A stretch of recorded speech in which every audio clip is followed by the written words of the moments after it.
महाकपि का बलिदान, the story of great monkey. Himalaya के जंगल में ऐसे कई पेड़ पौधे हैं जो अपने आप में अनोखे हैं। ऐसे पेड़ पौधे और कहीं नहीं पाए जाते। इन पर लगने वाले फल और फूल सबसे अलग होते हैं। इन पर लगने वाले फल इतने मीठे और खुशबूदार होते हैं कि कोई भी इन्हें खाए बिना रह नहीं सकता। ऐसा ही एक पेड़ नदी किनारे था जिस पर सारे बंदर अपने राजा के साथ रहा करते थे। बंदरों के राजा का नाम महाकपि था। महाकपि बहुत ही समझदार और ज्ञानवान था।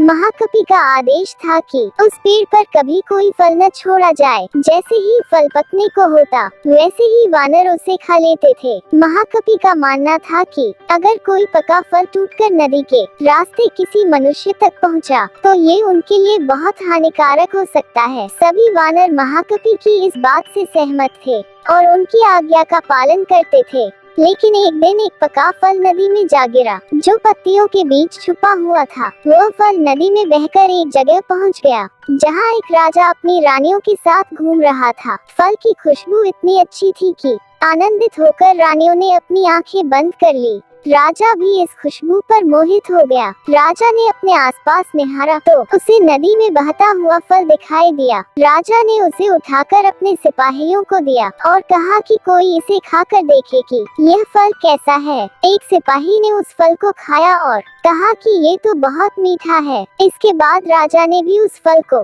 खाया और आनंदित हो उठा। उसने अपने सिपाहियों को उस पेड़ को खोज निकालने का आदेश दिया जहाँ से ये फल आया था। काफी मेहनत के बाद राजा के सिपाहियों ने पेड़ को खोज निकाला। उन्हें नदी किनारे वो सुंदर पेड़ नजर आ गया। उस पर बहुत सारे वानर बैठे हुए थे। सिपाहियों को ये बात पसंद नहीं आई और उन्होंने वानरों को एक एक करके मारना शुरू कर दिया। वानरों को घायल देखकर महाकपि ने समझदारी से काम लिया। उसने एक बांस का डंडा पेड़ और पहाड़ी के बीच पुल की तरह लगा दिया। महाकपि ने सभी वानरों को उस पेड़ को छोड़कर पहाड़ी की दूसरी तरफ जाने का आदेश दिया। वानरों ने महाकपि की आज्ञा का पालन किया और वो सभी बांस के सहारे पहाड़ी की दूसरी ओर पहुंच गए। लेकिन इस दौरान डरे सहमे बंदरों ने महाकपि को बुरी तरह से कुचल दिया।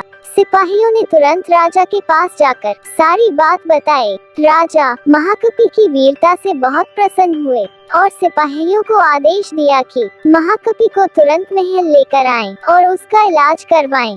सिपाहियों ने ऐसा ही किया, लेकिन जब महाकपि को महल लाया गया तब तक वह मर चुका था। कहानी से सीख, वीरता और समझदारी हमें इतिहास के पन्नों में जगह देती है। साथ ही इस कहानी से यह भी सीख मिलती है कि हर मुश्किल घड़ी में समझदारी से काम लेना चाहिए। और यह कहानी खत्म होती है। ऐसी और कहानी सुनने के लिए स्टोरेज जी के चैनल को सब्सक्राइब करें। धन्यवाद।